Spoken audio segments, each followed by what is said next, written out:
Most of लोग ambitious होते हैं, वो अपने हिसाब से कुछ बड़ा करना चाहते हैं। आप सोच रहे होंगे कि मैं अपने हिसाब से क्यों कह रहा हूँ।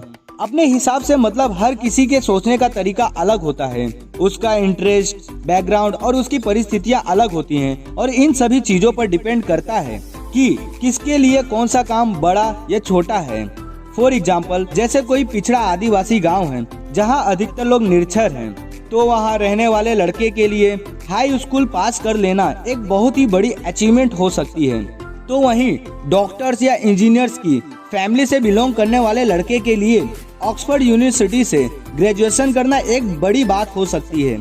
संभावना है कि आपने भी अपने हिसाब से कुछ अचीव करने का सोच रखा होगा और इसकी भी बहुत ज्यादा संभावना है कि इस डायरेक्शन में आपने अभी तक सिर्फ सोचा ही होगा, अभी तक आपने कुछ खास किया नहीं होगा। और ये हमारे लाइफ का कड़वा सच है, मैक्सिमम लोग अपनी सोच को हकीकत में बदल नहीं पाते हैं और इसका सबसे बड़ा कारण ये है कि वे शुरुआत ही नहीं करते।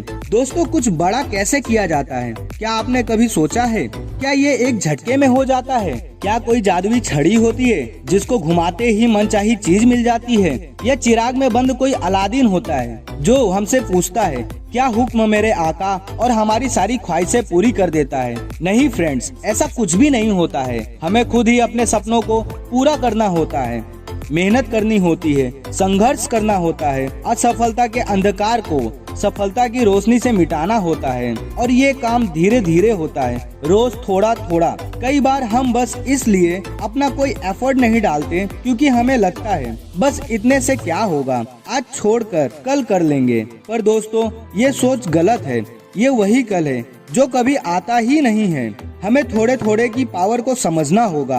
आप जिस लक्ष्य तक पहुंचना चाहते हैं, रोज उस ओर बढ़िए, थोड़ा थोड़ा ही सही पर बढ़िए जरूर। शायद कुछ लोगों के मन में सवाल आए कि मैं तो दूसरे किसी काम में फंसा हुआ हूँ, ऐसे में जो करना चाहता हूँ उस डायरेक्शन में कैसे रोज कुछ करता रहूँ। फॉर एग्जाम्पल, मान लो आपका एक सपना है कि आपका अपना एक बिजनेस हो, परंतु आप अभी कोई प्राइवेट जॉब कर रहे हैं, तो आप इन चीजों को कर सकते हैं। सबसे पहली बात कि आपको क्लियर होना चाहिए कि आपको कौन सा बिजनेस करना है और जब ये क्लियर हो जाए तब आप उस बिजनेस से रिलेटेड ब्लॉग्स, आर्टिकल्स पढ़ सकते हैं, यूट्यूब पर उससे रिलेटेड वीडियो देख सकते हैं, मार्केट में जाकर इसी तरह के बिजनेस को स्टडी कर सकते हैं, अपने बिजनेस से रिलेटेड ही कोई पार्ट टाइम जॉब भी कर सकते हैं। जहां बिजनेस स्टार्ट करना है उस इलाके को ऑब्जर्व कर सकते हैं। अपना बिजनेस शुरू करने के लिए हर हफ्ते अलग से पैसे जमा कर सकते हैं। दोस्तों, ये थोड़ा थोड़ा बहुत ही कमाल की चीज है,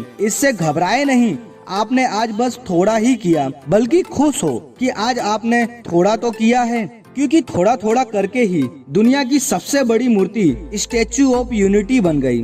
थोड़ा थोड़ा करके ही एक रिक्शे वाले का बेटा IAS ऑफिसर बन गया। थोड़ा थोड़ा करके ही दशरथ मांझी ने पहाड़ को झुका दिया। थोड़ा थोड़ा करके ही एक बार्बर बिलियनियर बन गया। इस थोड़ा थोड़ा की पावर को थोड़ा समझिए, क्योंकि over a period of time ये थोड़ा थोड़ा मिलके ही बहुत बड़ा बन जाता है। दोस्तों, जैसे बैंक में पैसा जमा कराओ तो मैजिक ऑफ कंपाउंडिंग काम करता है, वैसे ही लाइफ में भी मैजिक ऑफ थोड़ा थोड़ा काम करता है। इसलिए इस थोड़े थोड़े की पावर को नजरअंदाज मत कीजिए। हर रोज थोड़ा थोड़ा आगे बढ़ते रहिए और अपनी मंजिल तक पहुंचकर दिखाइए। कुछ कर गुजरने में ही लाइफ का असली मजा है। दोस्तों, उम्मीद करता हूं इस वीडियो में कुछ नया सीखने को मिला होगा। फिर मिलते हैं नए ज्ञान के साथ। लाइक, कमेंट, सब्सक्राइब करना ना भूलें।